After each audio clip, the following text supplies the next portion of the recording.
gbogbo ẹni tí mo like jù Saheed Osupa ni ṣùgbọ́n kò sẹ́ni tí mo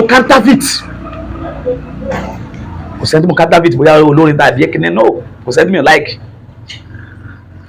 wọ́n á rántí ọdún yẹn mo kàn gbé MP tó máa àwọn tó bá mọ̀ mí dáadáa mo máa ń gbé MP dání lọ any location any kí ni mo máa ń gbé dání mo máa ń like kí n máa gbọ́ music bí ọ̀gá wa Saheed ṣe wá ní Òṣùpá Saheed Òṣùpá Akóredé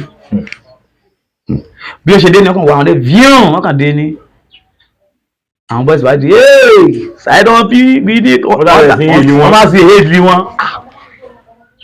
Oh, yeah, the fourth time tí wọ́n kọ́kọ́ rí Saheed Osupa rí fiscal. Gàdán ṣe báyìí ọ̀gá kan fún ọ ní 100,000 ní gbàgbà àwọn yẹn bá tún ó láwọn tó gbóra wọn lórí ẹ̀. Ok, Saheed Osupa fún wọn ní owó wọ́n fún àwọn bọ́ọ̀sì yẹn lówó wọ́n ń jà sí. àwọn bọ́ọ̀sì wọn ń jà sí. Ibi tẹ́mi wọn á dúró mo á ń gbọ́ MPN kan tí wọ́n kí n ti ẹ̀ pa. Mo gbọ́ ọ̀gá wa Paso. Ok, orí Paso lẹ́yìn ń gbọ́. Orí Paso tí mo gbà ní ọmọ pé Saheed Osupa ti wọlé.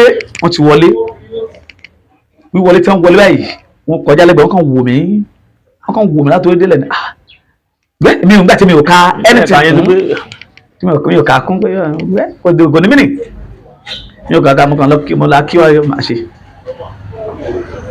Fortunately ó dalẹ̀ wọ́n bá sẹ́ẹ̀tì ní àtọ̀gá pọ̀ ọ̀gá Saheed. ẹjọ́ máa ti ṣe. pàjọ́ máa àti. Ok. ọ̀gá máa nínú àti yẹn àwọn tó bá ti wò rí nínú fíìmù yẹn nínú sí yẹn èmi ṣọlọ́dẹ ọ̀gá máa wá sínú túbú wọn fẹ́ wá ṣìyàn kan lẹ̀. Ok. wọ́n wá sọ pé ọ̀gá pé kó sáà yìnbọn fún ẹnìkan. Ok, kó pa ẹnìkan nínú àwọn tó lóde tó wà ń bẹ́ẹ̀. kó pa ẹnìkan nínú àwọn lọ́dẹ tó wà bọ́tí kó má yìnbọn fún èmi o torí ó possible kí ní sí mi. nígbà tó di alẹ́ nígbà tó ọ̀gá máa ṣe ọlọ́ta mi ni wọ́n pa pow wọ́n kàn yìnbọn ni. àwa parí iṣẹ́ ìtàn mo ṣe wá rí ẹnìkan láti wá gbé ṣé mi ò mọ̀ pọ́ọ̀dù kí n gbàgbé nǹkan ni tí mo ṣe lọ́sọ̀tún kí mo ṣe kí lẹ ṣe. kásẹ̀ tí Paso bí mo ń play tí wọ́n sì dé mi ò mọ̀ pé bí wọ́n nú ni. ó yẹn gbà yẹn ni Osupa àti Paso fíjọ ní ṣùgbọ́n yẹn ọdún yẹn ti pẹ́ tẹ́jọ́